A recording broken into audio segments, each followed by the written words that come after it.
मोदी के भारत में झूठ का बोलबाला और सच के मुंह पर ताला। ये है आज के भारत की हकीकत, जहां मोदी का पालतू मीडिया फिरका वारियत फैलाने और हिंदुत्व नजरिए को परवान चढ़ाने के लिए एड़ी चोटी का जोर लगा रहा है। 2014 से अब तक भारत का गोदी मीडिया न सिर्फ भारत में अक़लियतों के खिलाफ नफरत फैलाने में मसरूफ रहा, बल्कि हमसाया ममालिक खास तौर पर पाकिस्तान के खिलाफ इश्तिहाल अंगेजी करके अपनी रेटिंग बढ़ाता रहा।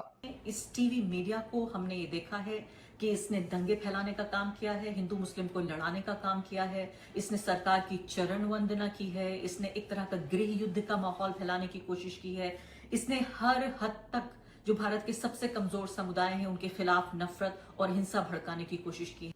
भारत के गोदी मीडिया की शरंगेजी और झूठ हाल ही में पाकिस्तान और भारत के दरमियान एक छोटे मगर फैसलाकुन मार्के के दौरान खुलकर सामने आ गया।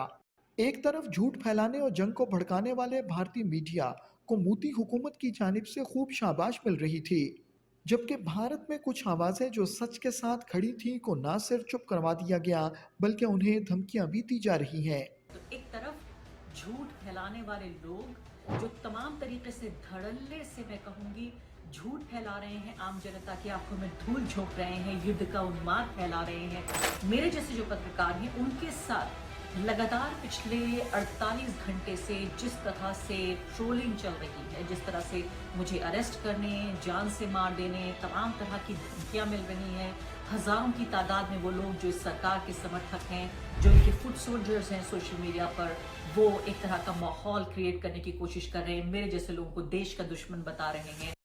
गोदी मीडिया को पूरी आशीर्वाद देना और आज़ादी सहाफत और सच का गला घोंटना मोदी हुकूमत का सबसे बड़ा मिशन है। भारतीय सहाफ़ियों का कहना है कि उन्हें हिरासा करने के लिए उनके खिलाफ झूठे मुकदमात दर्ज किए जा रहे हैं।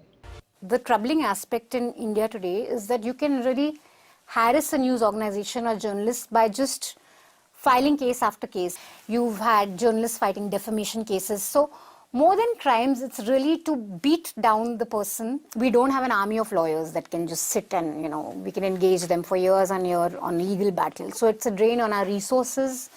It's a drain on our time. सच बोलने और सच लिखने वाले सहाफ़ियों के घरों और दफातर पर भारतीय पुलिस और एजेंसियां हल्ला बोल देती हैं। इन सहाफ़ियों को परेशान किया जाता है, इनसे बिला जवाब पूछताछ की जाती है और इनमें से बहुतों को झूठे मुकदमात में गिरफ्तार कर लिया जाता है। Never before have hundreds of police persons visited the homes of about 80 individuals at 6:30 in the morning and thereafter seized the personal electronic devices of these individuals, mobile phones, laptops, hard drives. They kept asking us same set of questions. The reportage on the Hindu-Muslim riots in early 2020 in Delhi, the coverage of the farmers' agitation.